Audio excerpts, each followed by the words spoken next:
Je pense pas qu'il y aura de grandes révolutions. En football, la chose la plus difficile, c'est de dissocier le contenu et le résultat. Donc, comme Youssef vient de vous le dire, sur le contenu, je pense qu'il était presque parfait. Maintenant, en termes de résultats, il faut beaucoup plus d'efficacité.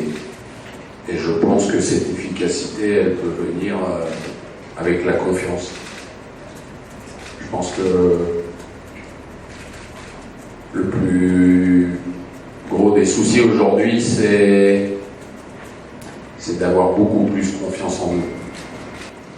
Surtout quand on sort d'un match comme celui-ci. On a frappé 17 fois au but, on a centré 42 fois dans le match. On n'a pas marqué. Donc il faut persister dans cette voie et être beaucoup plus tueur dans la zone de vérité, puisque c'est ça qui fait la différence en football.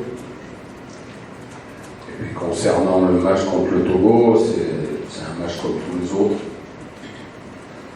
Même quand vous êtes amis ou très amis, il n'y a pas de cadeau.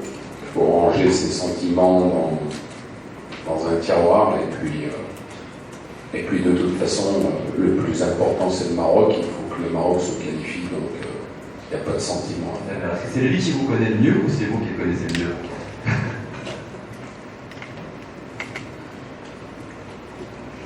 On se connaît parfaitement tous les deux, mais c'est pas ça le plus important.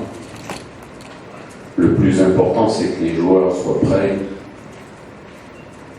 Aujourd'hui, le capital de confiance du Togo est sur une phase ascendante, puisque quand on réussit à faire 0-0 contre le champion d'Afrique en titre pour son premier match, forcément, ça rebooste un groupe.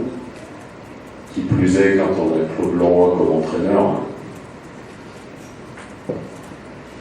il va donner encore plus de motivation à ce groupe, mais il ferait de la même façon que si c'était un autre entraîneur. Et moi, j'ai pas de sentiments à faire. Les sentiments, ils resteront jusqu'à la fin de ma vie avec Claude, mais c'est pas ça le plus important. Mais vous faites tout pour que les performances soient le mieux possible. Après, il y a des paramètres que vous ne maîtrisez pas tout le temps. C'est ce qui fait le charme du football. Donc le passé, c'est le passé. Quand on commence une Coupe d'Afrique 2017, on repart de zéro, quoi qu'on ait fait avant, qui plus est avec une nouvelle sélection. Je pense que dans la vie, il faut toujours avoir ce côté positif pour le transmettre aux gens, pour aller chercher des choses qui parfois semblent irréalisables, mais c'est quand on les réalise qu'on s'aperçoit que finalement, il fallait toujours y croire.